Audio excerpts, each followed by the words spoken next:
a future Hall of Fame quarterback that wants to buy Indiana. My partner and I at the same time, we were like, Peyton Manning. And he was like, no. And then we were like, oh, Drew Brees. Outsized return on an hour of my time. Yeah. Delivering something of high value. I was like, that's pretty fun. I think owning a business doesn't have to be as intimidating as we make it out to be if you do it in community. What's the biggest misconception people have about franchising? From South Bend to Evansville and everywhere in between, this is Get In, the show focused on the Hoosier State and the incredible stories happening here today. I'm Nate Spengel, founder of Get Indiana, and I will be your host for today's conversation. GetIndiana.com is your one-stop shop for everything Indiana, from festival and event guides to blog posts covering hidden gems, local businesses, small towns, and more. Check it out and learn something new about the Hoosier State at GetIndiana.com, and don't forget to subscribe to our weekly newsletter right there at the top. My guest today is Alex Yeater. He is a business growth advisor with over 20 years in franchising, business ownership, and mergers and acquisitions. After exiting his 32-unit Verizon organization, he began helping franchisees and local brands scale. He now leads development for Everbowl across 13 states as part of the EB Masters Group with Drew Brees. He also co-founded Bowls and Business, one of Indiana's fastest growing entrepreneurial communities. We're going to be talking about He talked about going from a broke hillbilly to scaling to 32 Verizon stores. Talk about your new mission of giving back to local business owners and the power of investing into community and how that continues to pour back rewards into your life. Alex, welcome to the show. Thank you. Excited and appreciate all you do, man. And this is going to be fun. It is going to be fun. I first met Alex going up to check out the Noblesville Everbowl, and that also happens to be connected to a content studio up there. And I came on your podcast and got to chit chat with you and talk a lot about me. So it'll be fun to switch the tables a little bit and learn more about you. I will say this story does not start in Indiana, if I remember so, correct? That's correct. It starts at our friends to the east, correct? Unique timing. Yeah. When we're recording this, one of the teams just won the Big Ten championship, and it was not OHIO. So you grew up in Ohio? Correct. Northwest Ohio. Yep. Small town called Van Loo, population 300, graduated top 20 in my class. Were there 20? 27. Hey, there you go. Yeah.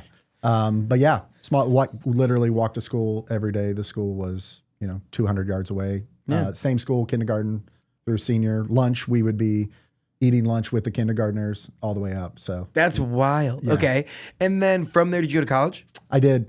I went to Wright State for a little bit. And then I ended up graduating from Bowling Green State University. Okay. Which when I was there is when Urban Meyer was the football coach and Dackage was the basketball coach. That's pretty crazy. And I actually used to, because it's a state school, you could go to the basketball the practices, but you had to sign in beforehand.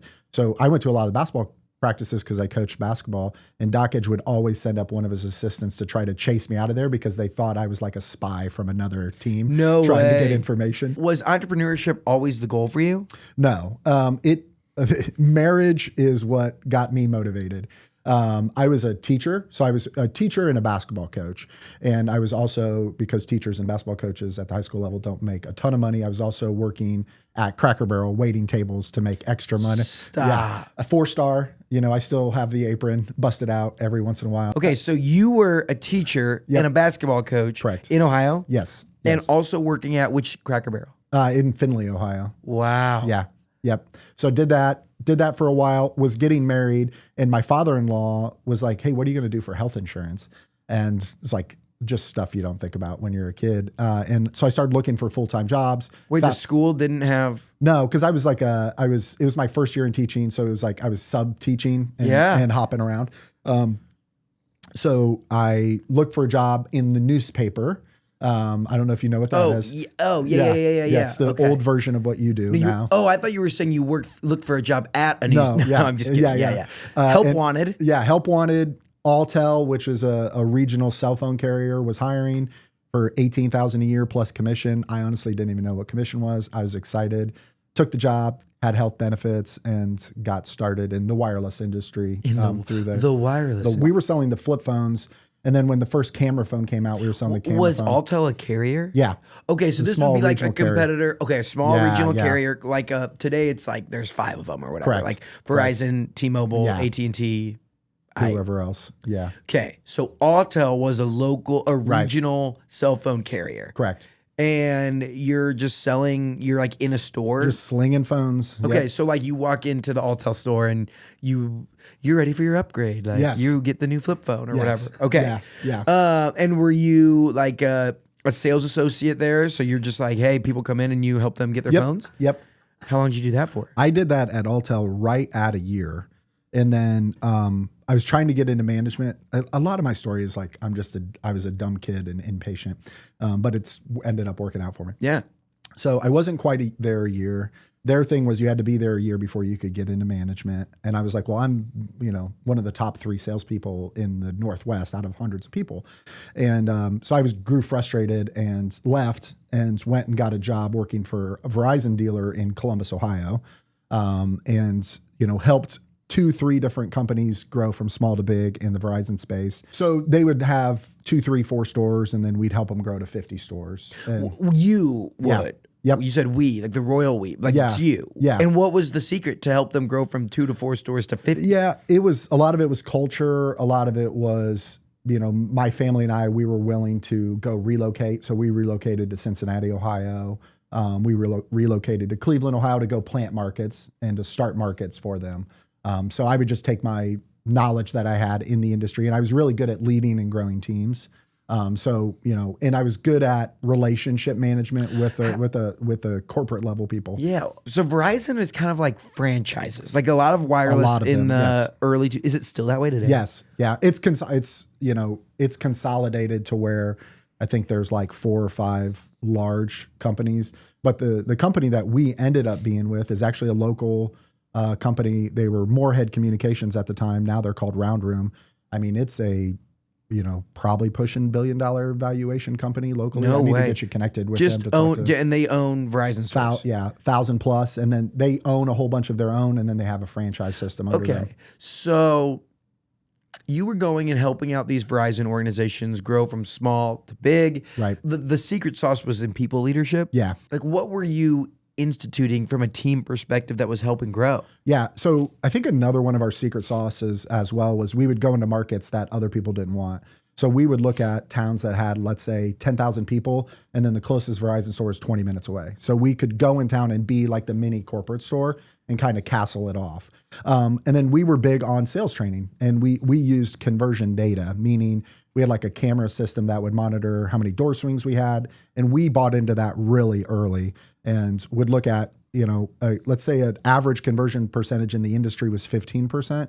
Our team would be at 22 to 24%. So 5 people walk in, one of them is getting the phone. Yeah. And we would teach methods to be better at that. Wow. And just simple stuff, right? But yeah, we were really good at the sales training. How long were you helping other organizations grow? It was like right at 10 years that I was an employee. So you were an employee for 10 years. Correct. So then you went from being like an impatient kid to then, doing anything for a decade is a long time. Right. Yeah. And then that's when my partner Mitch and I, we were tired of doing it for other people.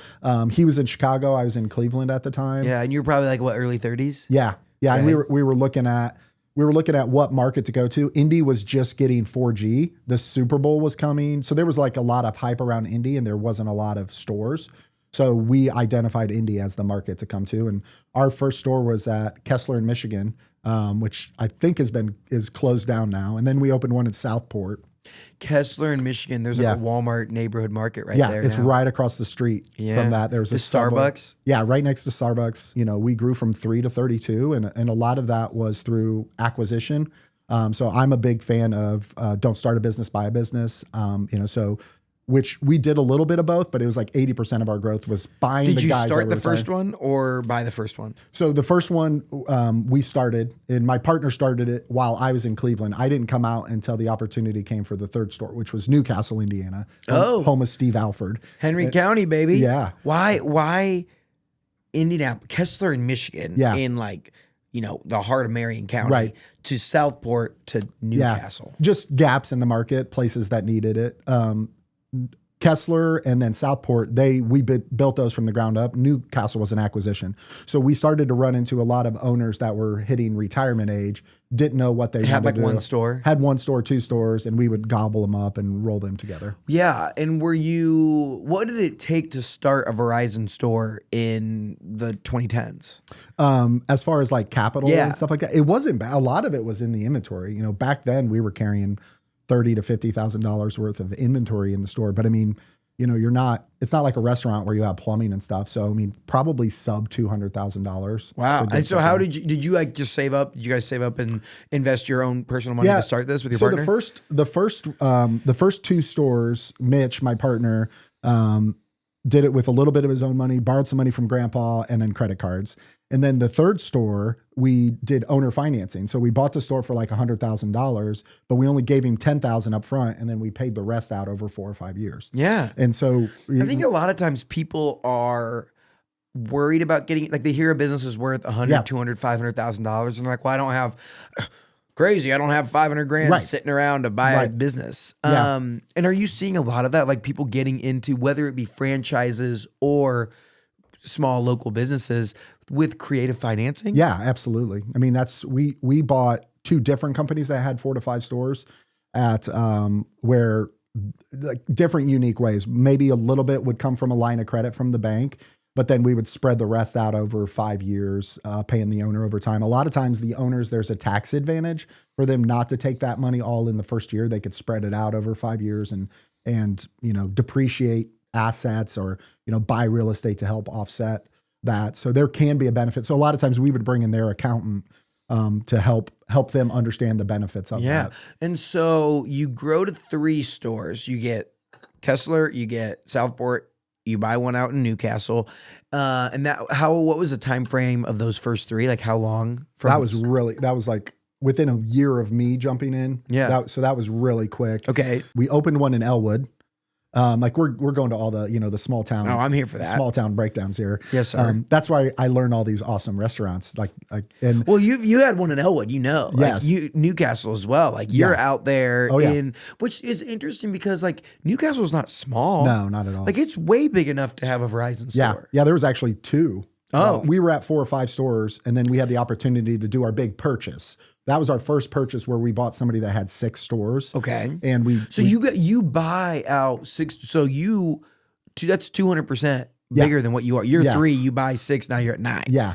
Why did the bigger brand want to sell to you guys? So they were not getting the return that they were wanting, or they were getting pressure from Verizon, because at that time we were the young hustlers in the industry.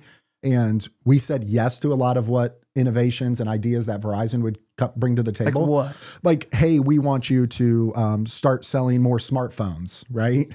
We want you to sell internet devices. We want you to sell home phones. And the old dudes, they would fight and push back on that, right? But they just want to sell flip phone wireless. Yeah, it's like they were not adapting to change, right? And Verizon changes. Back then, they changed stuff every couple of years. So we viewed that as opportunity for ourselves. Yeah. So then you end up buying a group of 6. Yep. Where were those 6 located? So were they all? Yeah, they were all in Indy. Fishers, Westfield. Okay. All like, yeah. Guys. I mean, those are pretty good markets. Yeah. Yeah. So we did that. We had those stores for. Now, was that like 5 a pretty years or so. large? Was that like a pretty large purchase? Yeah, it wasn't the largest one that we did, but yeah, it was a decent sized one. And you're like in your mid-30s. How are you learning? Like this isn't the world of like Cody Sanchez is on the internet teaching everyone how to buy businesses. Right. Like this is 2014, 2015. Yeah. And a little bit past that, but yeah, it was, it would just come down to a lot of times. And I think the first one that we did in Indiana, the first large purchase, we used the bank, but then the bank was like, well, you got to wait 2 or 3 years before we give you more money. So that's when we started doing creative financing. Yeah. Did that start to get scary? When you start to put your personal assets on the line for business credit, like I in some like irrationally don't get worried about stuff because I'm like, if everything falls apart, I'll just start over and do something cool. My partner, on the other hand, thankfully, he's my partner because he's like the adult in the room that's like, hey, we might want to, think about this a little bit. So, but yeah, and then that led into the acquisition opportunities where I remember one time, we were trying to acquire this guy near Lima, Ohio. He had 4 stores, and we're going back and forth. And I called him. I was like, hey, Tony, really want to get this deal done. But at this point, the bank's not approving us. So keep shopping it out. And I'm going to try to find alternative solutions to get this deal done. And he was like, just tell me what you could put down, Alex. I really want you guys to buy the company from me. Because people knew that we were going to honor what they built, right? And we were not going to come. Because a lot of times when other people buy a business, one of the fears for the current owner is you're going to come in and make changes. You're going to come in and get rid of all my people. You're going to come in and say, oh, this guy did everything wrong. You're going to do it my way. And we didn't do that. We honored what other people built. Like when we bought the guy in Lima, he was really big on Make-A-Wish, and we made a big donation to Make-A-Wish in Lima when we did that. So is it hard on a franchise to honor all of these different previous operators' wishes while also bringing your own culture? The one thing that we were kind of non-negotiable on was that like upper management, the district managers, they had to be our culture. They had to do things our way. But our culture was people first. You know, you've seen my, like the hoodie I wear all the time or the sign I have in my studio, which is people over profits. And like we really, really mean that. And you know, it's a tough line. Okay. I think a lot of people say that. Yep. Like a lot of people say, oh, I care about people. Right. I care about people. But like, do you have an example of a time where honoring people has hurt profits? I have an example of where we did things the right way, and in the short term, it turned out being a win. Right? It's the biggest example that I think of when it comes to people over profits, and it was during COVID. Verizon was deemed an essential business, right? And it was so you got to imagine COVID's happening, and all of our employees, we have 100+ employees, and their friends are getting sent home from their jobs.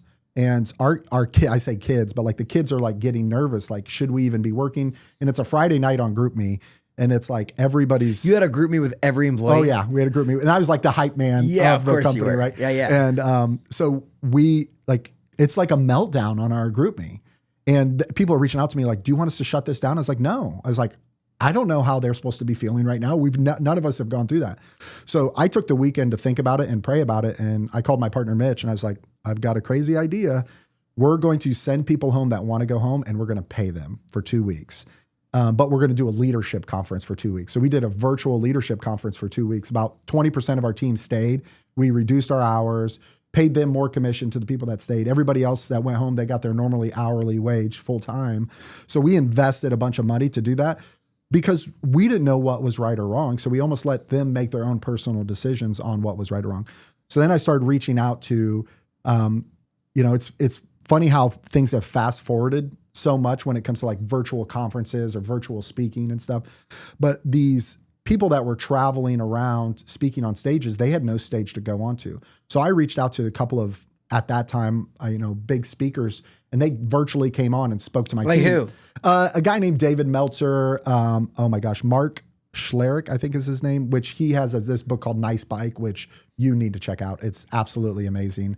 Nice Bike. Nice Bike. And it's all about the Harley Davidson, right? Like the whole Harley Davidson culture. Like Harley Davidson's a brand that people get tattooed on their arms. Yes. Right. And he talks about nice bike in everybody. So it's like when you engage in a conversation, it's like, hey, I like your hat. What's the story with your hat? What's the story with your sweatshirt?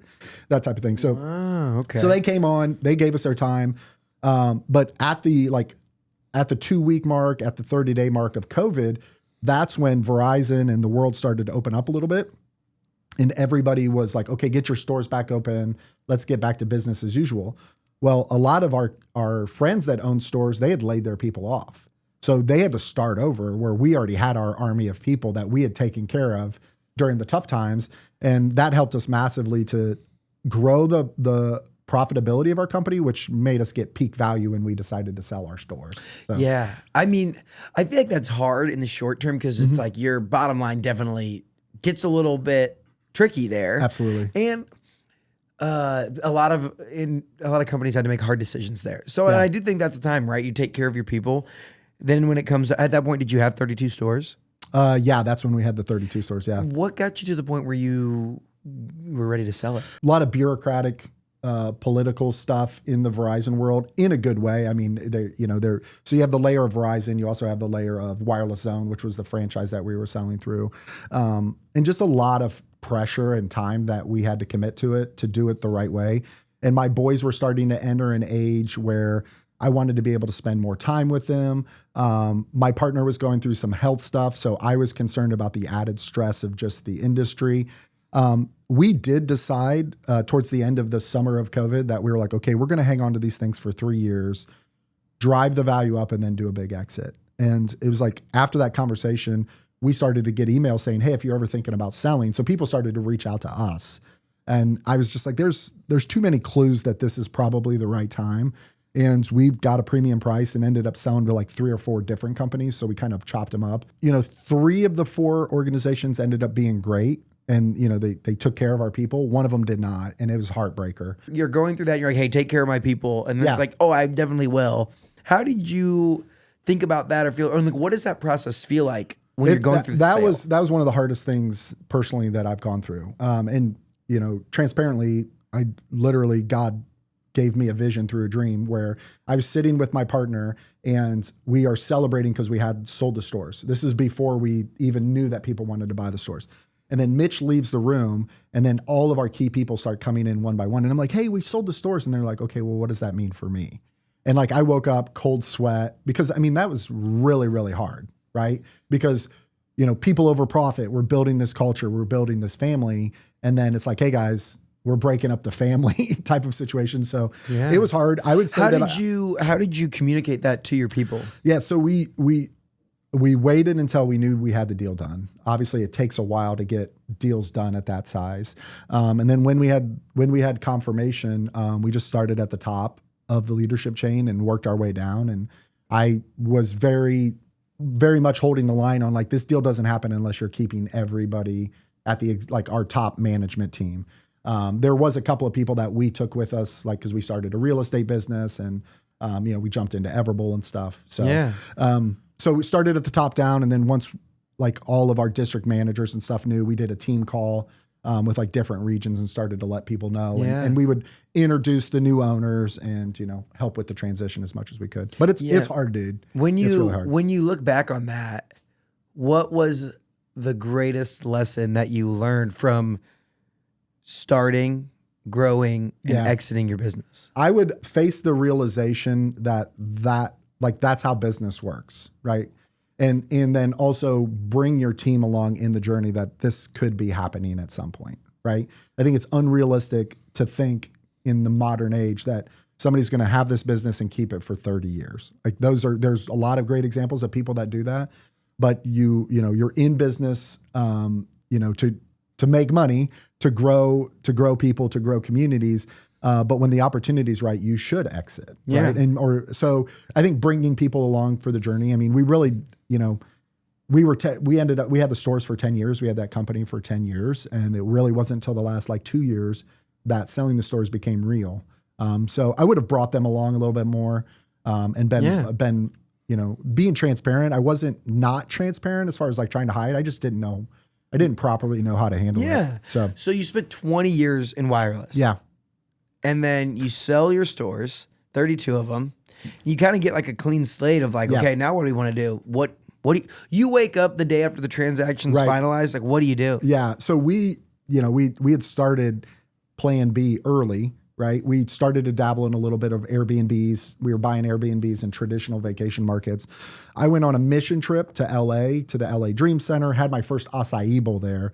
And became obsessed, right? I was like, where can I get this back home? And really the only place at that time was Vitality Bowls in Carmel, which I think they've closed down, but they were great products. So I would go there with my son a couple times a week to get an acai bowl. And I started to hunt out franchises that did acai. And I came across Everbowl. I heard the founder, Jeff, on a podcast talking about it. I knew the podcast host. This is why we do podcasting, right? It's a great way to get connected. Amen. Knew the podcast host. He got me connected, started talking to Jeff, took my partner out to San Diego because I knew he needed to taste it to really understand, because he just thought it was like an ice cream replacement, not like you could eat it as a meal, breakfast, lunch, dinner, or dessert. So went out to meet Everbowl. Everbowl knew that we were in Indiana. They knew that we were interested in buying more than just 1 or 2 stores. In the conversation with the founder, he said, I actually asked him hey, what are some territories that you kind of have in your back pocket that you think would be great? And he mentioned Nashville. So we actually bought the rights to the entire state of Tennessee, and we wanted to buy all of Indiana. And he was like, I want to talk you out of that. And we were like, why? And he said, I have a future Hall of Fame quarterback that wants to buy Indiana and Louisiana. And our minds went to Peyton Manning. Yeah. And we literally, my partner and I at the same time, we were like, Peyton Manning. And he was like, no. And then we were like, oh, Drew Brees. And because Drew Brees got introduced to Everbowl because he was in San Diego, started to visit the stores, got connected to the owners. So we kind of were entering the Everbowl universe at the same time. And, obviously if you have the opportunity to bring Drew Brees on over, Alex and Mitch, it makes a lot more sense. So we kind of backed off of the idea of doing a bunch of stores in Indiana, but we still got the rights to do our Noblesville store, the Hamilton Town Center store. And in that process, got to meet a guy named Ben Smith, who's partners with Drew, went to college together. They came in as freshmen together. Ben came in as a quarterback, saw Drew at one practice, was like, I better switch positions or I'm not going to be sticking around here. Great guys. And their third buddy, Jason, came in as a freshman as well. But I pitched them on the idea of like, hey guys, let's do this together, right? There's in franchising, there's master franchises, there's area reps who buy territories and then they sell the franchises, they support the franchises. And that's what we did. We initially started with buying 6 states and then we grew it up to 13 states. But it was... So how does that work? Like, for people that aren't experts in franchising, like where did Everbowl start? Yeah. So Everbowl started as, Jeff Fenster was obsessed with acai. Yeah. And was in San Diego. Out in San Diego. And he saw I think it was a Smoothie King closing down. And he went up to the guys that were moving stuff out and was like, do you know the landlord? And got it connected with the landlord. And he opened up his own restaurant. He opened up an Everbowl there. Yeah. And then he grew that to 20, 25 stores, started to get investors involved. And the investors were really pushing him towards franchising because franchising allows brands to scale rapidly, right? And Everbowl's a good example of that. We've gone from 20 to 100 in 4 years. What's the biggest restaurant group that's grown without franchising? I mean, Chipotle. They're not franchised. Yeah, Chipotle's not a franchise. Yeah, okay. But Cava's growing. They're not a franchise. That's the salad one. Yeah, it's like a Mediterranean Chipotle. Yes, okay. You haven't been to Cava yet? No, bro? I haven't. Fire. Yeah, we gotta go. All right, so those ones. Whereas, is Sweet Green franchised or no? Okay. Yeah. So those ones that are really well known there. Yeah. And on the other side, you have the Chick-fil-A. The Chick-fil-A is not I don't want to say bad as in a negative term, but it's a bad example of a franchise. Chick-fil-A is almost more of a partnership that they do with the owners. Yeah. And it's like a lottery system. Yeah. I mean, you met with Nick and Sam. Yeah. Nick-fil-A, as we call him. Nick-fil-A. Yeah. That's great. I mean, yeah. Okay. That's true. Not a great example. But you name a pizza place that's, multiple locations. They're mainly franchise. What's the fastest growing franchise? Fact check me, but this is a podcast, so we could say whatever we want. Yeah, and it's true. absolutely. Seven Brew is one of the biggest ones. Have you seen? That's the coffee one, Yeah. right? That's is Dutch Bros Dutch Bros? Dutch Bros might not be a franchise. Yeah. For a while, I bet it was Jimmy John's. But Seven Brew, Swig, Hot Works. Because these fitness places are Oh, yeah. franchises too. Oh, yeah. Jersey Mike's number 4, Wingstop number 6. I've seen Wingstop all over. Popeyes number 9, Dunkin' number 10. Yep. Taco Bell 12, still hanging in there. Kona Ice at 14. I've seen more of those recently. Well, the Kona Ice is nice because you don't need brick and mortar, right? So it's you could. Okay, I have a few good ones too. Scooters, Coffee. Those are going to small towns. Yep. And then Stretch Lab. Yep. Those would be top 20. You mentioned Stretch Lab. I have to say Stretch Zone instead of Stretch Lab as my association to Drew Brees. He's a part of Stretch Zone. But anyways. Yeah, absolutely. Of course. Stretch Zone. Okay. So those are so the model is you build out, the founder builds out the initial concept, gets it to 20, 25 stores, and then creates operating procedures. Yeah. Documented plan, marketing system, the brand, the recipes. Yeah. A great example that I just experienced yesterday, a buddy of mine, he's a chiropractor in town. He went from one location to 2 locations. He actually opened a second location. He's local in Carmel, and then he opened one in Alaska with one of his doctors, which I'm like, bro, you're going to do the hardest thing ever, and you're going to do it first. And it wasn't a franchise. It was his own thing. Well, he's also working with a franchise concept, like a health and wellness franchise concept. And he signed with them, and he's like, Alex, they're doing all the stuff that was hard for us. They're helping us with. They do the real estate. They're going to help with the construction.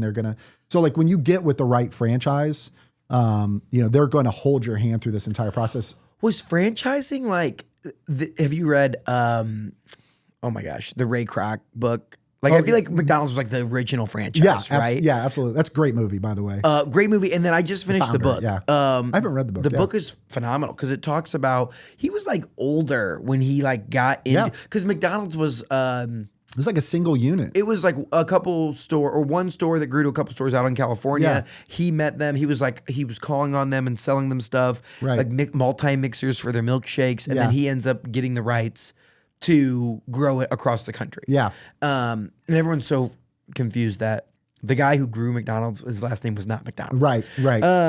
But rights. Rights are very important when Yes. it comes to franchises. Yep. So you guys talk about buying the rights to 6 states to start without the intention of being the owner of all of the Everbowls in those 6 states. Correct. But having the rights to sell them to other people.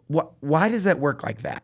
Yeah, because for Everbowl, they have to have a team to do that. And basically, we are the team. We paid for the rights to do that. So we did a big cash injection into Everbowl. So it helped Everbowl on that way.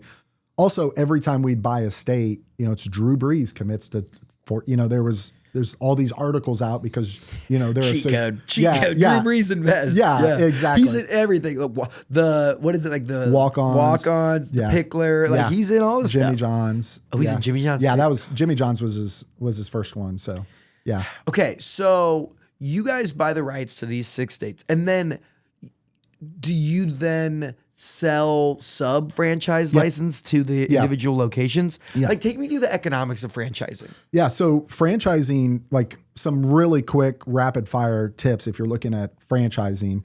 If you want to be safe, look for something that's been around for 5 years and has at least 50 locations open. Also, do validation. And what I mean by that is if you're going to go to a franchise that has 50 locations, talk to as many owners as you can to understand their experience, right? So, but what a lot of people look at is the unit level economics, right? How much does it cost to start, right? So like in Everbowl's 250 to 300,000. Like, have you seen the billboards on the side of the road? You could start a steak and shake for 10 grand. Yeah, for 10 grand. Yeah. So it's understanding the unit level economics of what's the startup cost, right? So in Everbowl, we're on the lower end because we're very small footprint, 250 to 300,000. You could typically What does get that go to? Like, what do you it need? goes to the construction of taking the space from whatever condition it is right now into a mini restaurant. Or I have some people that are with Chick-fil-A that are looking to come to Everbowl, and they're like, this is like a Fisher Price restaurant compared to a Chick-fil-A. It's like, because we don't have like grease traps or hoods or anything. We're not cooking anything. So it goes to the construction, and then it goes to the furniture and the fixtures, the signage, your inventory. There's a franchise fee. All franchises have a franchise fee. That's interesting. So from like the economic side for you all, you already bought the rights from Everbowl corporate. Correct. Where does it make sense for you guys? So why not start them all on your own? Yeah. So the capital outlay for us to start them out on our own, to open the stores, but then also lead the team and run the team. The beautiful thing about right now we have 30 stores that we are supporting, and there's probably 20 owners. And I've got a guy on my team he is an owner. Him and his wife own 2 stores in Virginia, but then he leads up the franchise support for us, right? So way more scalable for us as an organization, right? Like our hope is to get to 100 stores over the next 2 or 3 years that we support. So the way that it works is the franchisees pay their normal royalties that they would pay to Everbowl, and then Everbowl gives us a share of the royalties. And it's the same thing with the franchise fee. So if you have 32 stores and we're getting the cut of the royalties, and then the goal is to continue to grow that, we want to earn that by overly supporting. We coming from the franchise space, the thing that we talk about as a team is we want to be obsessed with the success of our franchisees, right? People put a lot of money in, even 250, 300,000. Some people don't think that's a lot of money, but oh my gosh. Yeah, absolutely. They're on this podcast, that's a lot of money. Facts. And like so I take that very seriously when people that could put be money someone's life. That's like their retirement, 100%. their life savings. Yeah, 100%. Yeah. Like, so we tell it's not people like no. everyone is an exited. It's not like everyone is like a exited billionaire. Yeah. Okay, this could be someone who had a corporate job for 30 years That's and is cashing out their blueprint. 401k and going all in on Everbowl. Yeah, that's a lot of times the blueprint in franchising, right? Yeah. So, and that's where, like, if you're gonna go with the franchise, take your time to validate it. Take your time. Literally, reach out to me. I'll talk to anybody about helping them out with that stuff. How has acai been received in the Midwest? Yeah, extremely well because in Hamilton County, I get it is interesting that Hamilton County in the north side of Indianapolis is a small microcosm of not necessarily representational of the entire state of Indiana. Right. Always. Yeah. I love them. This is no shade against Hamilton County, but like what people eat and buy and drink and shop for in Carmel is not the same as Southport. Well, I think the best example then would be Brownsburg. Yeah. We do have a store in Brownsburg and it crushes it. Really? Right? Now the owners are they're very tied to their community. They sponsor the local football team. They are, that sells in Brownsburg. Right. For sure. Oh yeah, absolutely. Oh, yeah. Absolutely. So, I think that helps a lot because all of our stores are Hamilton County or college campus. We're on IU's campus, Purdue or Ball State. So, but you look at like, we have opportunities for people in Greenwood, potentially Nora. We have somebody looking in Zionsville right now.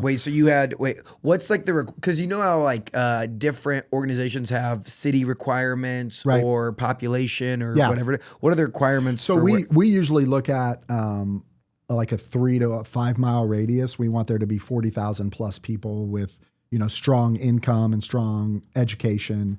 Like graduation rate, college graduation rate and stuff. Those are kind of our indicators of success for our stores. So, but Greenwood's great. Up by Notre Dame, we have. I was saying, do you have one up in Notre Dame? No, we haven't got that done. I think there's opportunity in Fort Wayne. Yeah, for sure. Yeah, and we think we can add more in Carmel. What does it take to be an expert franchise operator?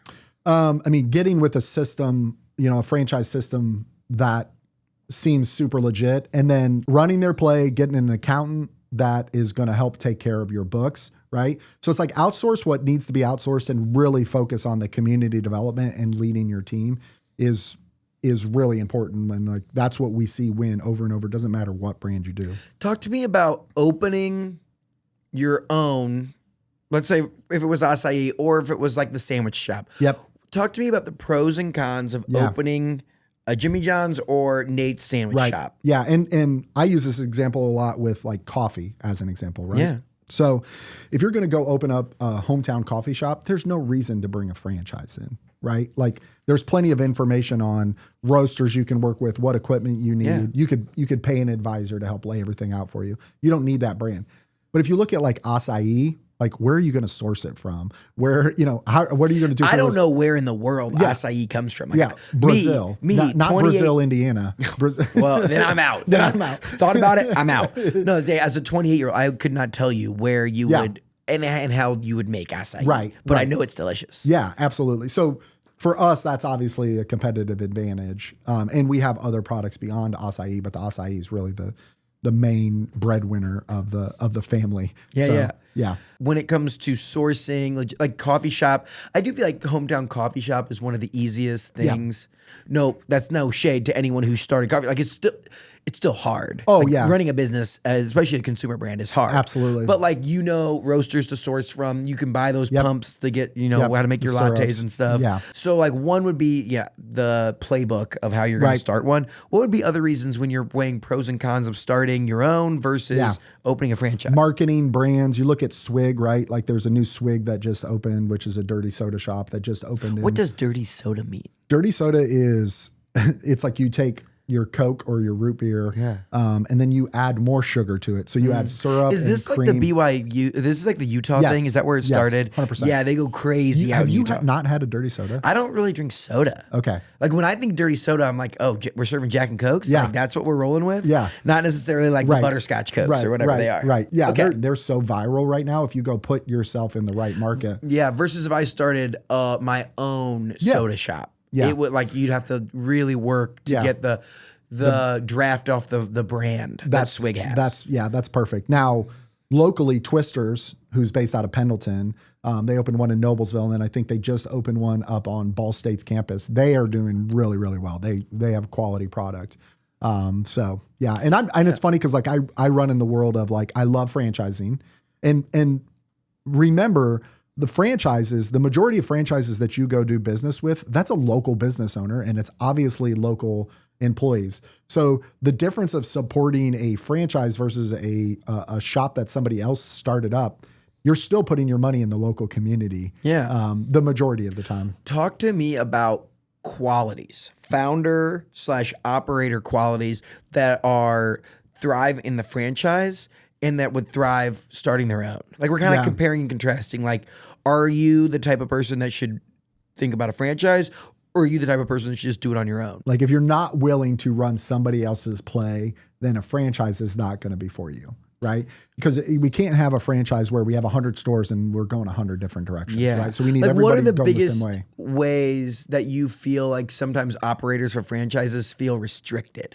That creativity part, being able to bring in items or do marketing ideas. Yeah, like a lot of times you can't, like they won't Correct. you changing your menu. Yeah. Like don't change the menu. Yeah. So like that goes like that's probably the biggest difference if like you want to do a franchise or start your own thing. What about like marketing? Marketing wise, like for most franchises, you pay a brand fee, right? So you're giving 2 to 3% of your sales, and then they will do the majority of the marketing for you, and they will equip you with tools to do local marketing as well. So that's obviously an advantage as well when it comes to the franchise. What about like people who probably aren't cut for the franchise and should start their own? Yeah, that's the people that probably aren't going to be a team player, and maybe they have enough business experience that they don't need that extra help and support, because you are paying a lot of money in royalties and franchise fees and stuff. So a lot of like the business by acquisition, like entrepreneurship through acquisition, those are like prime franchise people. Correct. Versus like self-starter creative types that are like, I have a crazy idea and I want to do it my way. I love both worlds. Like bottom line, I'm passionate about people owning businesses, right? I think that the soapbox that I get on a lot of times is we need to buy these local businesses so private equity doesn't come in. And when I say private equity, I'm talking about big private equity.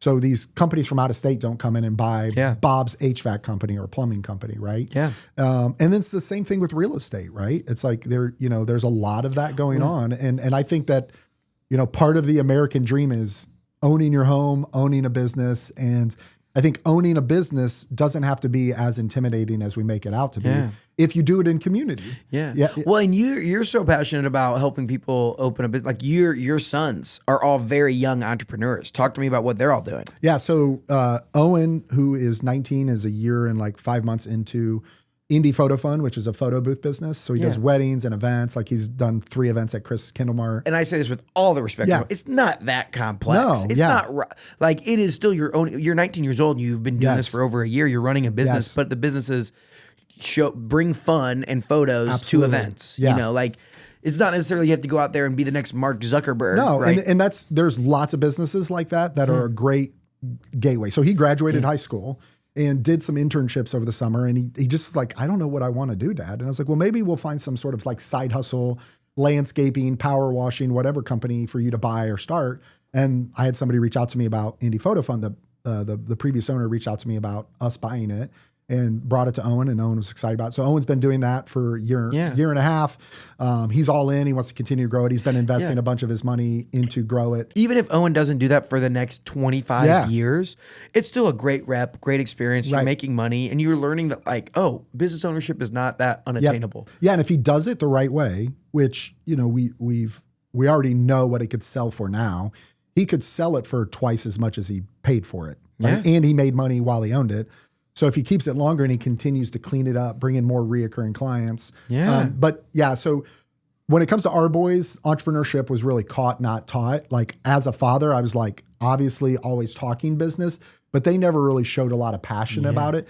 But what they really started to understand was like, if you want the potential freedom financially, and if you want freedom time-wise, business ownership is going to give you that flexibility to, for you to go run up to Cicero when you want to go do your thing. Like you control your schedule. And then also, Owen, as an example, his first big event that we booked was like for $2,000 for 4 or 5 hours. And he's like, that's more money than I made in a month working at Everbowl, because he worked part-time for me Yeah. at Everbowl and stuff. So like you start to kind of understand that Your time is not valued the same as an owner as it Correct. is Yeah. as an employee. Yeah. And like, yeah, oh my gosh, for me particularly too, when I got the first outsized return on an hour of my time for like Right. owning something, for solving a complex problem for someone, or like delivering something of high value, I was like, Yeah. this is pretty cool. Yeah. Yeah. Like that's pretty fun. Yeah. So so that's Owen. Mason, actually, our 21-year-old is going into next year.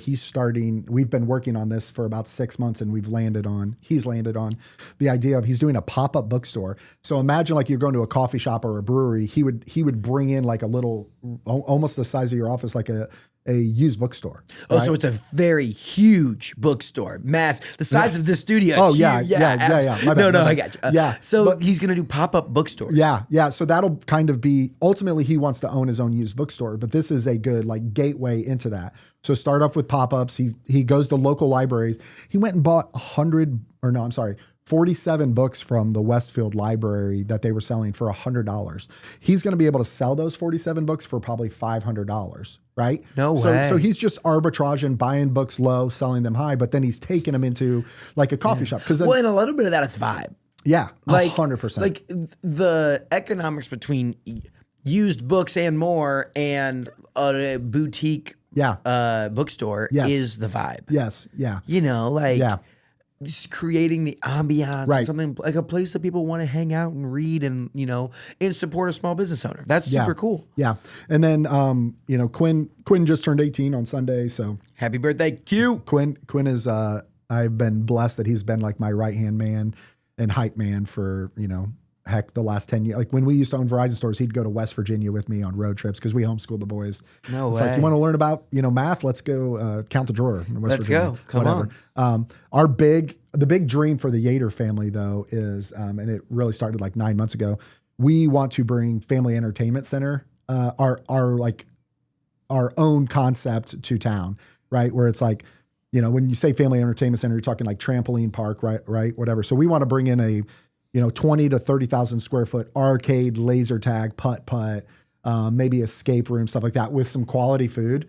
We feel like the Indianapolis market is underserved there, and we could bring 2 or 3 of them to town, partner with the right people to where, like Chelsea's Keeping Up Local Squad, you guys, Marcus, the people that are our friends, right? And just bring fun to the area, So if you could make money playing arcade games and laser tags, and then the whole family would do it together. That's the dream. It's probably 2 or 3 years down the road. That's sick. But yeah, we're really excited about that. I mean, experiences sell. Yeah, absolutely. Like now more than ever, people are looking for stuff to do. Right. It's like the number one thing we always hear is there's nothing to do. Blah, blah. Right. And like, no, there is tons of stuff to do. Yeah. But like making it easy, accessible for people to go and find things, I think that's a great idea. Yeah, bowling. Yeah.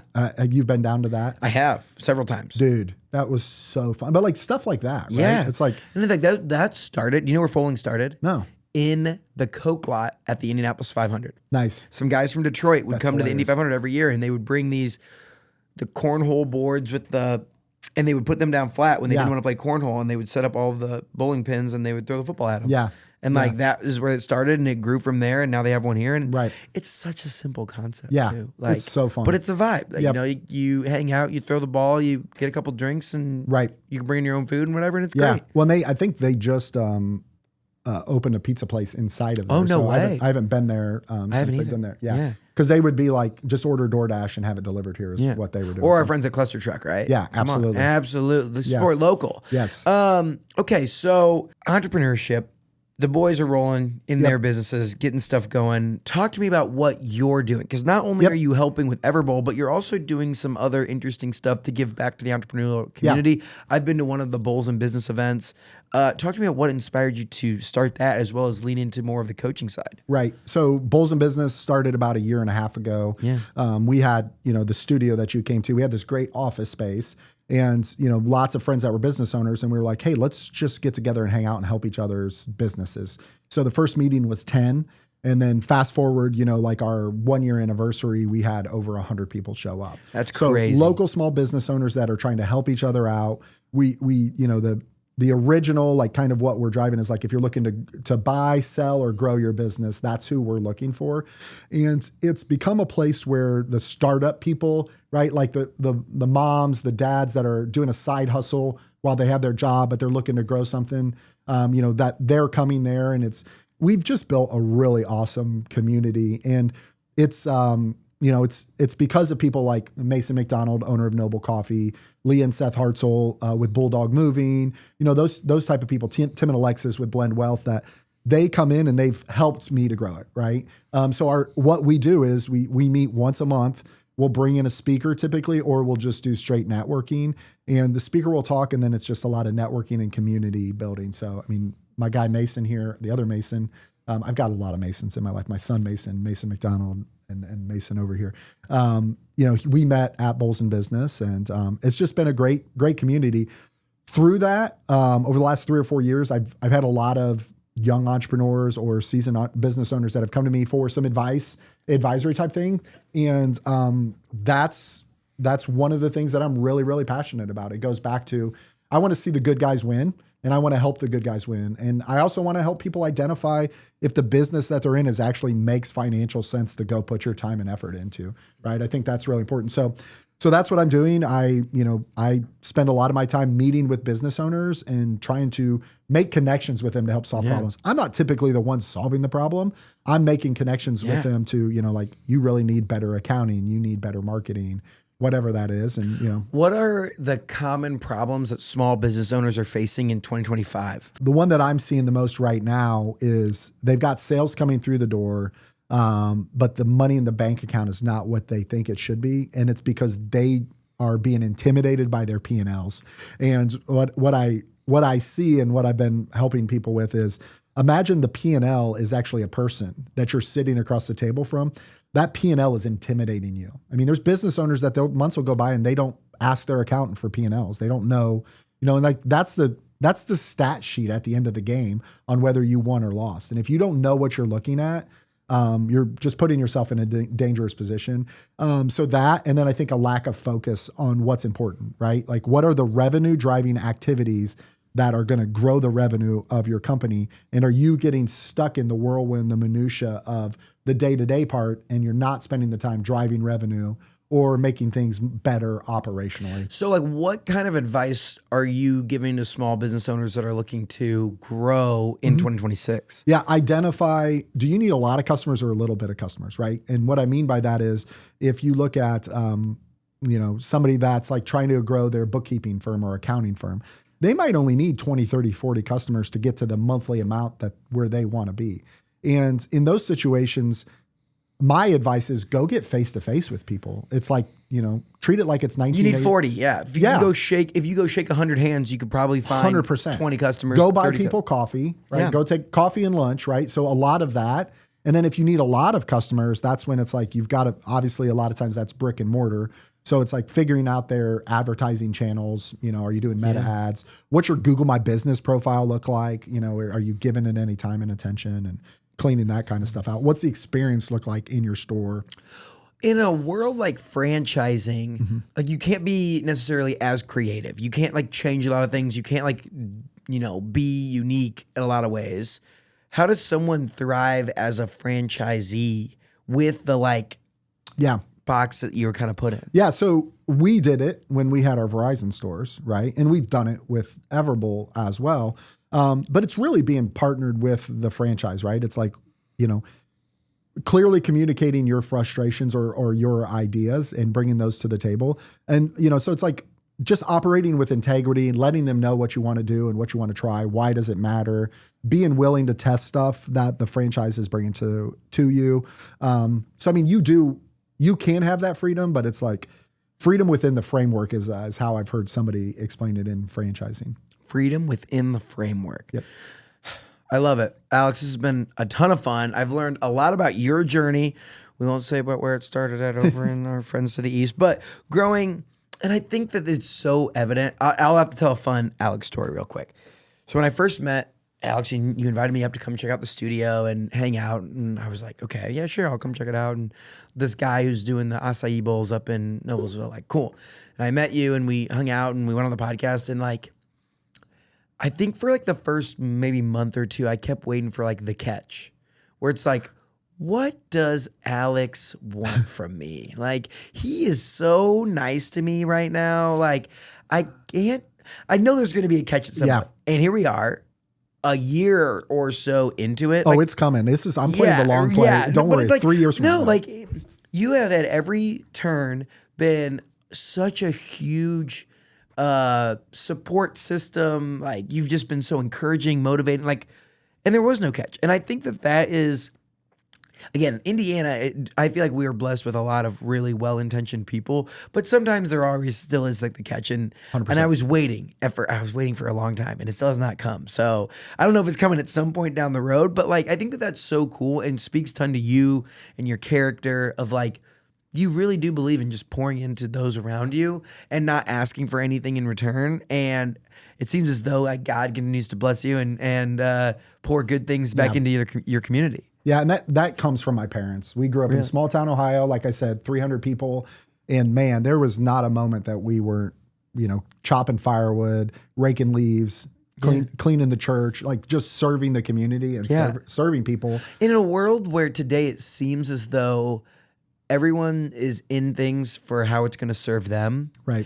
It's interesting to come with the approach of serving others. Yeah. And I think about, like, I've never regretted serving others. Yeah. Not one time. Yep. Like, whether it's with your time, your talent, your treasure, whatever it is, I have never like gone out and done something for others and then got to the end and I was like, wow, I wish I wouldn't have been nice to that person. You know? Yeah, absolutely. And you're going to find, synergistic opportunities that are win-win, in Stephen Covey's 7 Habits of Highly Effective People, do win-win or don't do it at all. Right. And, like, I think about the relationship I have with Marcus or that my wife and I have with Chelsea and Pete from Keeping Up with Carmel. Yeah. And we talk business all the time. And like, we haven't pulled the trigger on anything, but like, we just help each other out.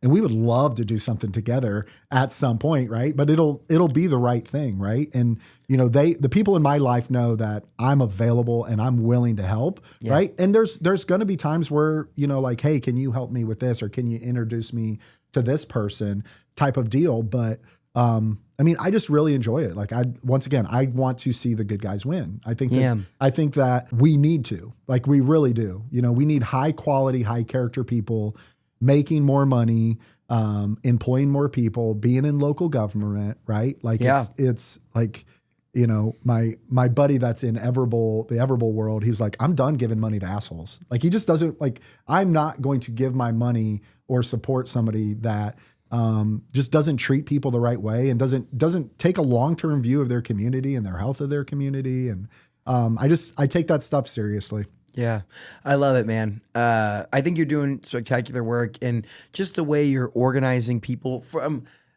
different levels of entrepreneurship too. I love it. We've come to the final portion of the show where we get to talk all things Indiana. So this question is brought to you by our friends at JC Hart. They're a leader in creating enjoyable living experiences at apartment communities all across Indiana and beyond. Check them out at homeisjchart.com. My question for you, Alex: why do you call Indiana home? We've been out here for 13 years now, and we do feel like it's an extension of Ohio, right? Like, you kind of but when you cross the border from Indiana and Ohio, like it's not like some drastic looking difference, but Indiana people are, you get in the right communities and there's just down to earth people that are looking to help you and care about you. And like we've really enjoyed it. This is where our boys have grown up. 3 of the 4 were born in Ohio, but we all call Indiana home and love it and plan on being here forever. There we go. Come on now. And we won't hold it against you that you're an OSU fan. Yeah. What's the go-to order at Everbowl?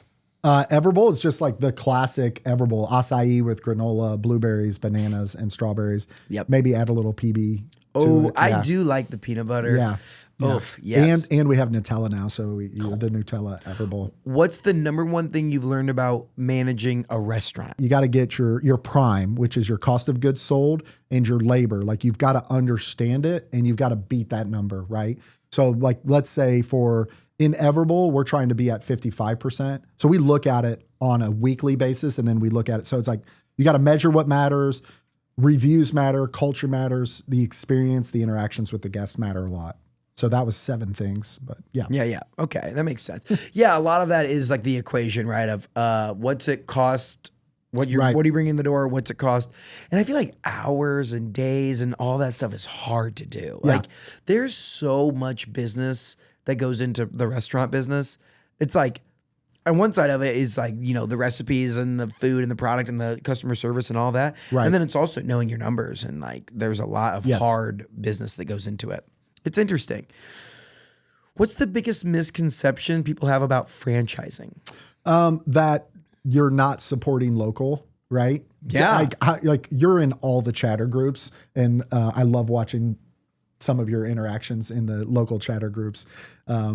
And when people will give you crap about some video or something, like, I'm just, but they'll be like, oh, don't go there because they're a franchise. It's like, well, the owner probably lives across the street from you. The employees are all local people, right? So that's a common misconception. And that if you get with the right franchise, the money that the franchise takes should be way less than the benefit that you're getting. So yes, there are bad franchises out there, but if you take your time and you look into the right ones, you'll do just fine. What do you think is a concept that is rapidly growing in other parts of the country that's going to come to Indiana? Smalls. Smalls is, you and I talked a little bit about walk-ons earlier on. So the most popular item on the walk-ons menu is their sliders. And they call them Smalls, and they're waffle fries. So people would get those as appetizers. So Smalls is rapidly growing, and you'll pull it up. They do canisters. So it's like drive-through cheeseburgers, waffle fries, milkshakes, right? And they're Smalls sliders. Yeah. Go big, franchise Smalls. Yeah. Wow. So this is kind of like sliders and waffle fries? Yes, and milkshakes and high quality products. It looks fire. Yeah, like they are very intentional about the beef that they use, the potatoes that they use, all that stuff. So they're growing rapidly across the country, and I actually helped a group that's going to bring 15 to Indiana, did some advisory work for them. No way. And they're are they all in shipping containers? Yeah. So they're like competing for the same spaces as like Seven Brew Scooters. That's such a competitive space right now. That drive-through convenient. You look at Taco Bell. We talked a little bit about Taco Bell. Look at that. Isn't it so dope? Yeah. That's sick. Drew's a part of that brand. Drew. Of course. Yeah. Yes. Yeah. Okay. Well, and they're Louisiana born. So. Dude, okay. Yeah. Is there a franchise or something that's Indiana based that we're exporting? Wings Etc., which they're my neighbor there at Everbowl. Wings Etc. is based out of like the Fort Wayne area. They've got 85 units, which doesn't sound like a lot, but those wing places are probably doing over $1 million on average. And I think 25 of them are corporate stores and the rest of them are franchising. So that's like the first thing that. I was going to say, are there any historical franchises that Indiana has pushed? I mean, you've got Jack's Donuts. I know they're struggling, but I think they're going to bounce. They'll bounce back. They'll figure it out. I mean, they've got an incredible brand. So Jack's Donuts. Oh man, I wish I would have thought about that and did a little bit of research. I feel like Java House has kind of been expanding and like are waiting for their like total big explosion nationwide. Yeah. I feel like that one could go. Yeah, Java's crushing it with the pods. The pods, the B2B. Yeah. The B2B space. So I guess I don't even know if they will go to like, open 1,000 stores or whatever. Yeah. But it is interesting to think about like states that have nationally known franchises. Like, is it Wisconsin that has Culver's? Culver's, yeah. And it's Utah is dominating that right now. You got Crumble Cookie, you got a couple of you got Swig. Yeah.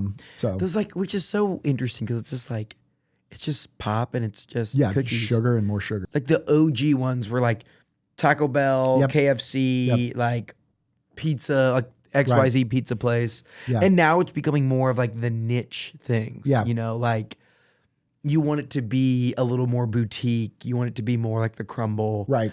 Which is really interesting. Yeah. It is interesting too to see like the places like Chipotle or the places that are like really well known that aren't franchises. Yeah. And we're trying to refine at Noble Coffee. We're trying to refine how do we don't want a franchise, but we want to help. We're the way that we say is we want to help plant coffee shops. So we're going to do advisory and obviously provide the roasting, but it's going to be your brand. It's going to be your thing, your creativity and stuff, because we feel like the hometown coffee shop is an institution that every town should have. Doesn't matter how small, doesn't matter how big. It should be great. Yeah, and it should be really great coffee. I think you had just put out yesterday. Dude, we get Main Street. Let's road trip. We should go do it because they do a scratch kitchen on Saturdays. Oh, yeah. Like they have I think their menu rotates. Yeah. Like I had heard good things about it before, and it just happened to be. How far is that? It is like an hour. Like it's out by McCormick's Creek. I would drive an hour with you. Yeah. That would be so That's probably fun. the limit, but no. Wow. Okay. But like that is the one thing. I've been to lots of small towns, as people should know, and there are some that have fantastic local coffee shops that are like really going above and beyond. But there's far too many that they just like copy and paste. Yeah. And they like put some syrup and stuff. And it's like, it could be so much better. And what we are finding right now is there's a lot of the hometown coffee shop is more of a sandwich shop that happens to do coffee. And if it was a coffee first place that actually did good food, I know like that kind of sounds weird to say like that, but if it was like the coffee shop, people identified because the coffee shop is a classic third place. Hey, third space. Yeah.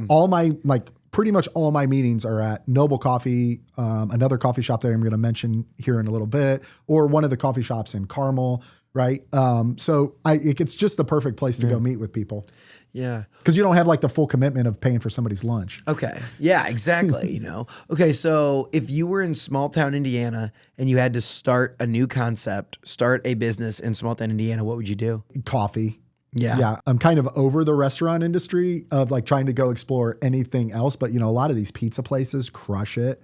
Right. But coffee would be what I would do. And then I would also look at who's the HVAC guy, the plumbing guy. What like the biggest return for what's like some of the hardest franchises or hardest concepts to pull off? I mean, probably restaurant, like the home service industry, you have a truck, you have a chuck and a truck, right? You don't have the brick and mortar. You don't have the cost of that kind of stuff. So that also like going back to the family entertainment center, it's like if we build a family entertainment center, we're not selling products, right? Like you buy the arcade one time and then somebody's going to come in and repeatedly use it over and over and over again. Yeah. So, yeah. That's an interesting concept to think about. Okay, we've come to the final part of the show where we get to talk all things Indiana. Alex, from Ohio, spent time, you got the idea to franchise Everbowl from your trip to Los Angeles. Correct. Spent time in San Diego. As you're, traveling and meeting with new people and hanging out with Drew Brees, what is something the world needs to know about Indiana? It's the crossroads of America. A past Verizon customer of mine, Bone Thugs and Harmonies, they say, meet me at the crossroads.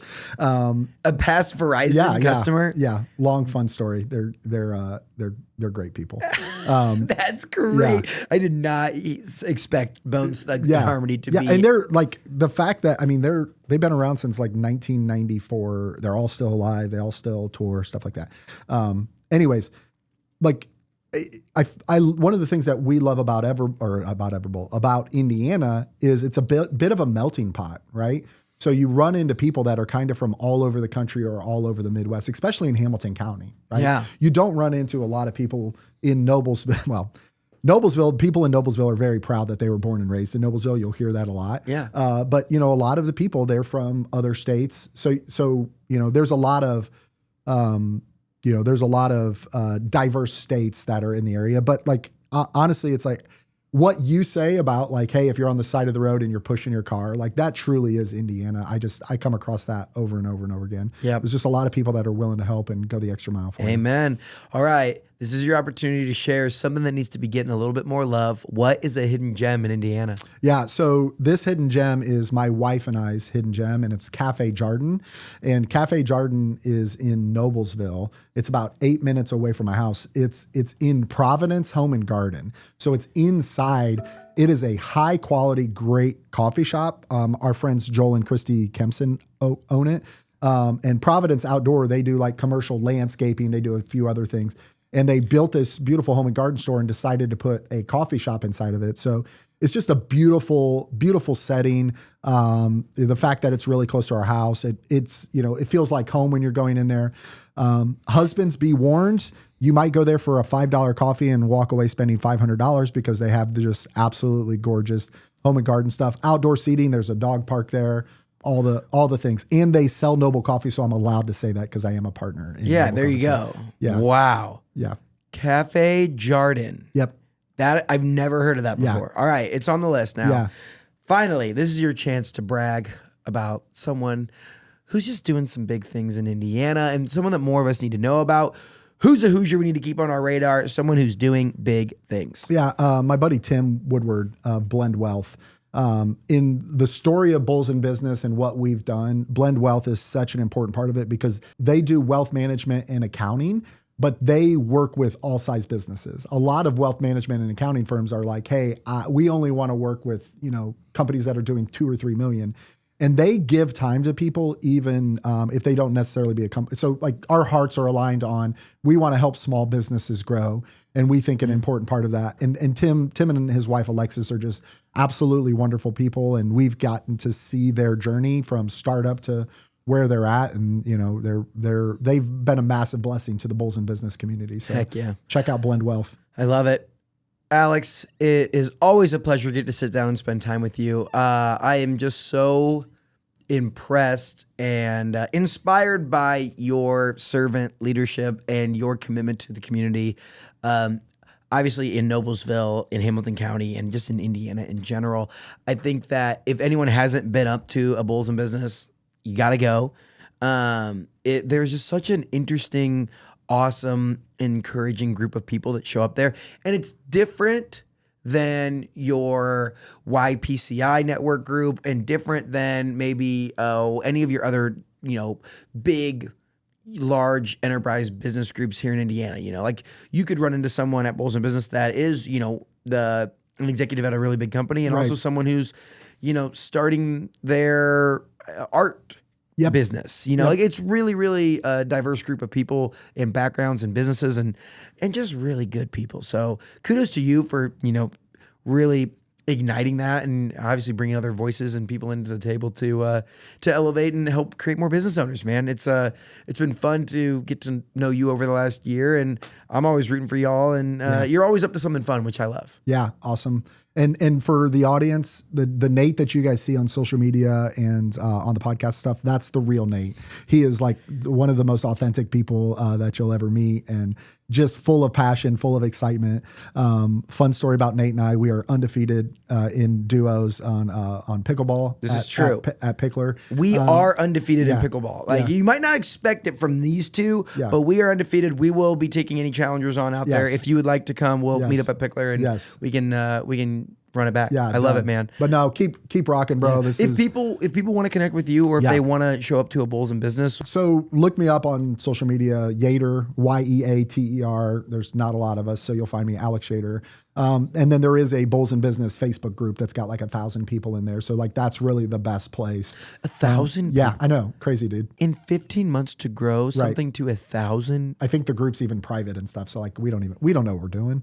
We're just taking care of each other, helping each other out. Amen to that, brother. Hey, I appreciate you and we'll talk soon. All right, thank you. This show is made possible by our friends up at Sweetwater. Whether you're looking to start a podcast or take your content to the next level, click the link in the description to see all my gear recommendations at Sweetwater. If you want a behind-the-scenes look at everything we're doing across the state, make sure you follow me on Instagram and TikTok at Nate Spangle. Thank you so much for listening and being a part of what makes the Hoosier State great. We'll see you next time here on Get In.